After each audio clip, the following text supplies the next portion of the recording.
Bonjour à tous et soyez les bienvenus pour suivre avec nous ce journal de 15 heures à la une de l'actualité.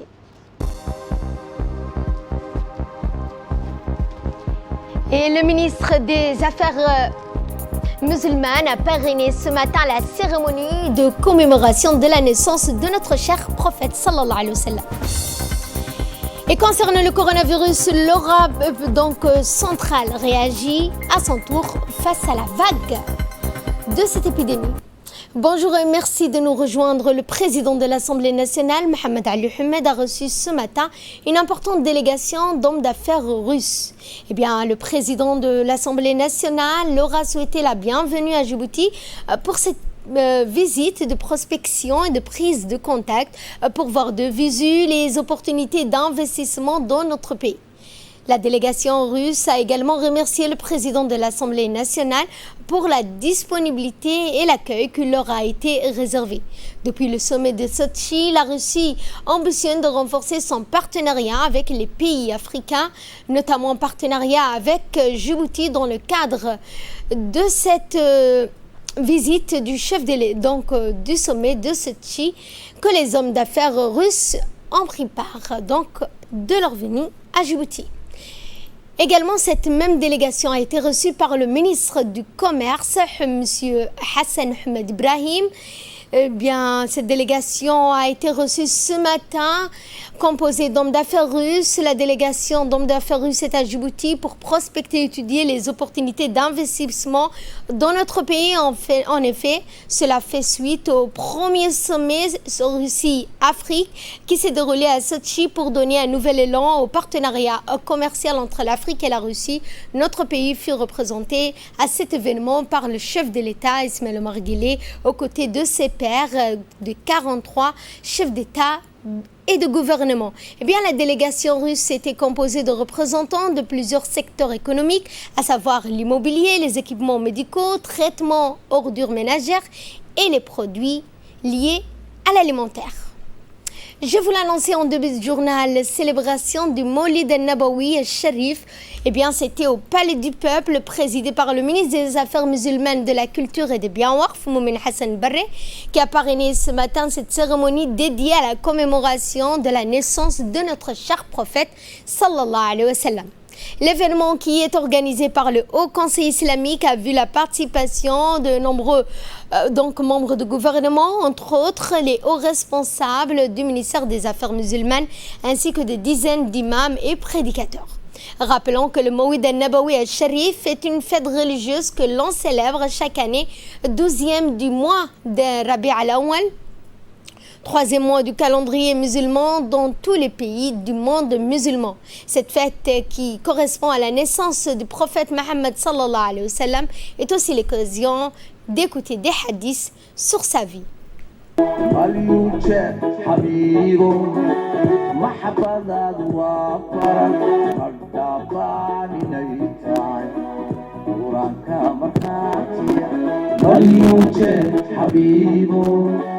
محبذا ضوافر مدافع ليتعي قرانك مرخاتي الله على محمد حبيبي مصطفى زين الوجود طبيبي صلى الله على محمد حبيبي مصطفى زين الوجود طبيبي.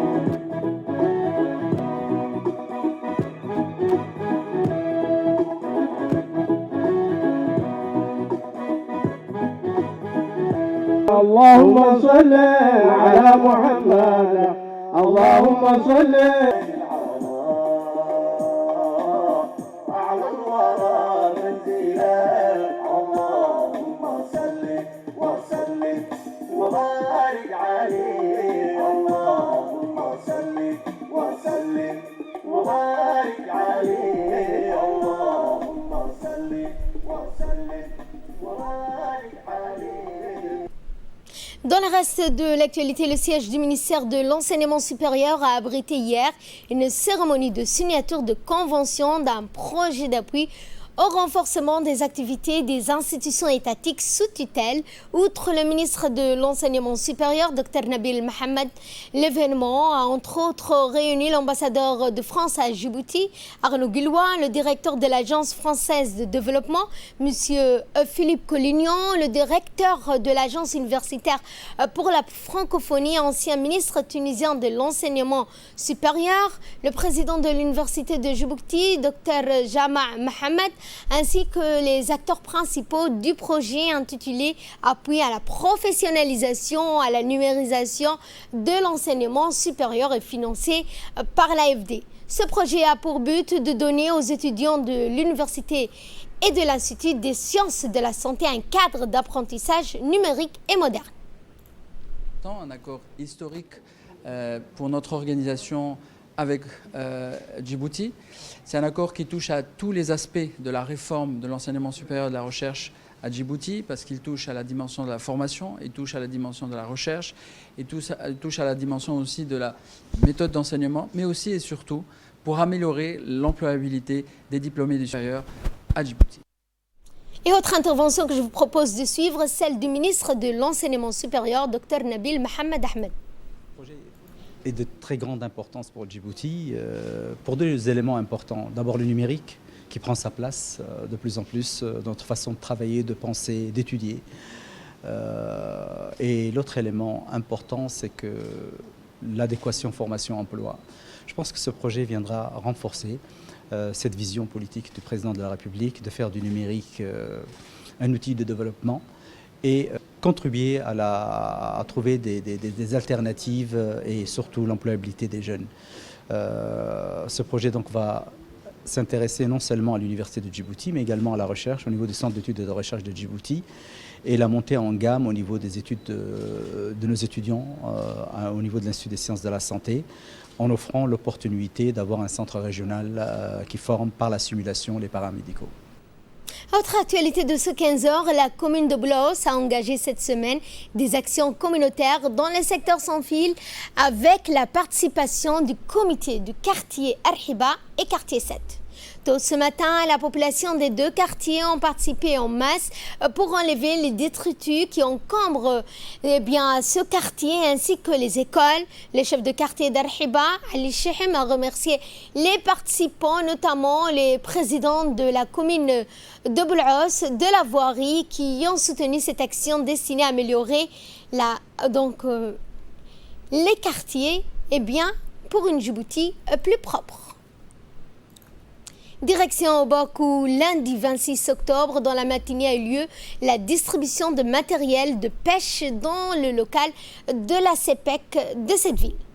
Au profit des pêcheurs ont été distribués à cette action, à cette occasion, des matériels de pêche qui, dans le fait de ces matériels, proviennent du PRAEF, financé ainsi par la FIDA, qui s'inscrit plus précisément dans le cadre de la lutte contre la vulnérabilité due au réchauffement climatique touchant les côtes djiboutiennes.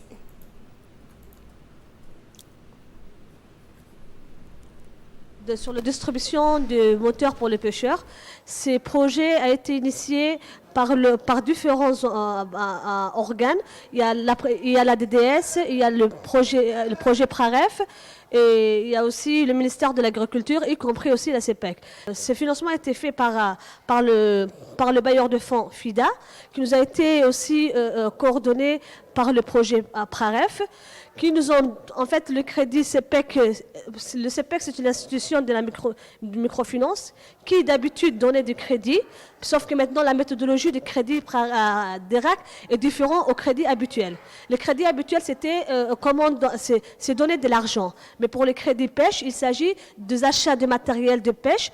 Ces projets est destiné pour les pêcheurs et toute personne qui travaille dans l'organe de pêche. Que ce soit les femmes morieuses, que ce soit les coopératives de pêche, tout le monde peut en profiter de ce crédit d'ERAC. Ce sont des pêcheurs qui eux-mêmes proposent à la CEPEC leurs besoins de matériel, qui le CEPEC exécute par rapport à leur demande de crédit. Nous disons à tous les pêcheurs, Voilà, on est là pour votre soutien, on est là pour satisfaire vos besoins, le besoin en matériel de pêche.